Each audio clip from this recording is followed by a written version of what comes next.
दोस्तों, आप सबने गिरगिट का नाम तो सुना होगा। ये जानवर अपने रंग बदलने की सलाहियत के लिए मशहूर है। लेकिन क्या आप जानते हैं कि गिरगिट अपना रंग इन्वायरमेंट के साथ मैच करने के लिए नहीं बदलता। इनफैक्ट गिरगिट अपना रंग अपनी फीलिंग, बॉडी टेम्परेचर और सनशाइन को कंट्रोल करने के लिए बदलता है।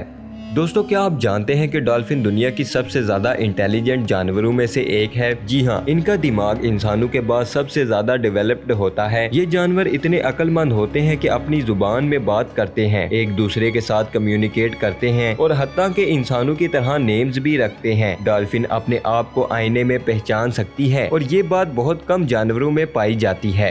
आपने कभी सोचा है कि दुनिया का सबसे बड़ा और फास्टेस्ट बर्ड कौन है? जी हाँ, ये है ऑस्ट्रिच। ऑस्ट्रिच ना सिर्फ दुनिया का सबसे बड़ा परिंदा है, बल्कि ये जमीन पर दौड़ने वाला सबसे फास्ट बर्ड भी है। ऑस्ट्रिच 70 किलोमीटर पर आवर की स्पीड से दौड़ सकता है और सबसे इंटरेस्टिंग बात ये है कि इनका अंडा दुनिया में सबसे बड़ा होता है। एक अंडे का वजन तकरीबन 1.4 kg होता है। ऑक्टोपस एक बहुत ही अजीबोगरीब जानवर है। आपको ये जानकर हैरानगी होगी कि ऑक्टोपस के पास 3 दिल होते हैं। जी हाँ, एक दिल पूरे जिस्म में खून पंप करता है, जबकि 2 दिल सिर्फ उनके गिल्स के लिए खून पंप करते हैं। इसके अलावा ऑक्टोपस के 9 दिमाग होते हैं। एक सेंट्रल दिमाग जो तमाम बॉडी को कंट्रोल करता है और बाजू का अपना एक छोटा सा दिमाग होता है जो उसके मूवमेंट को हैंडल करता है। अब समझ में आया कि ऑक्टोपस को इतना ज्यादा क्लेवर क्यों कहा जाता है। दोस्तों, चीते का नाम सुनते ही हमें स्पीड याद आ जाती है और ये बिल्कुल ठीक है, क्योंकि चीता दुनिया का सबसे फास्ट जानवर है। ये 1 घंटे में 112 किलोमीटर पर आवर की स्पीड तक दौड़ सकता है। लेकिन एक इंटरेस्टिंग बात यह है कि चीता इतनी तेज सिर्फ कुछ सेकंड के लिए दौड़ सकता है। इनका स्टेमिना बहुत ज्यादा नहीं होता, इसीलिए वो ज्यादा देर तक इस स्पीड पर नहीं दौड़ पाते। एलिफेंट्स दुनिया के सबसे बड़े लैंड मैमल्स हैं, लेकिन आपको ये जानकर हैरानगी होगी कि इनकी मेमोरी भी बहुत जबरदस्त होती है। कहा जाता है कि an elephant never forgets. Elephants अपने पुराने रूट्स, दोस्तों और हत्ता के इंसानों को भी सालों बाद भी याद रखते हैं। ये बात तो कंफर्म हो गई कि अगर एलिफेंट से दोस्ती करोगे तो कभी नहीं भूलेंगे। पेंगुइन के बारे में आपको ये जानकर हैरानगी होगी कि ये जानवर अपनी लाइफ पार्टनर्स के लिए बहुत वफादार होते हैं। जब पेंगुइन मेट करते हैं तो वो पूरी जिंदगी के लिए अपने पार्टनर के साथ रहते हैं और जब फीमेल पेंगुइन एग्स देती है तो मेल पेंगुइन उन्हें प्रोटेक्ट करता है। ये जानवर हमें वफादारी का सही मतलब समझाते हैं। स्पेस के बारे में एक इंटरेस्टिंग फैक्ट ये है कि अगर आप स्पेस में चीखेंगे तो कोई आपकी आवाज नहीं सुनेगा। जी हाँ, क्योंकि स्पेस में कोई हवा नहीं होती जो आपकी आवाज को ट्रांसमिट कर सके। आवाज हवा के जरिए ट्रैवल करती है, लेकिन स्पेस में वैक्यूम होता है जो आवाज को ट्रैवल नहीं करने देता। नॉर्मली जब हम लोग बीमार होते हैं तो हम फौरन डॉक्टर के पास जाते हैं, लेकिन क्या आप जानते हैं कि अगर स्पेस में कोई एस्ट्रोनॉट बीमार हो जाए तो इसके साथ क्या होता है? वेल, स्पेस में ज्यादातर एस्ट्रोनॉट को बुखार, बैक्टीरिया इन्फेक्शन या स्किन प्रॉब्लम होने का खतरा होता है। सबसे पहले हर एस्ट्रोनॉट को बेसिक मेडिकल ट्रेनिंग दी जाती है ताकि वो हर ऐसी सिचुएशन का मुकाबला कर सके और इसके अलावा इनके पास मुख्तलिफ एंटीबायोटिक और बहुत सारी दवाइयाँ भी मौजूद होती हैं। लेकिन इन केस अगर किसी एस्ट्रोनॉट की तबीयत फिर भी ठीक ना हो रही हो तो जमीन पर मौजूद नासा के डॉक्टर्स इन्हें प्रॉपर गाइड करते हैं और ऐसे टिप्स देते हैं जिनसे वो जल्दी रिकवर हो जाते हैं।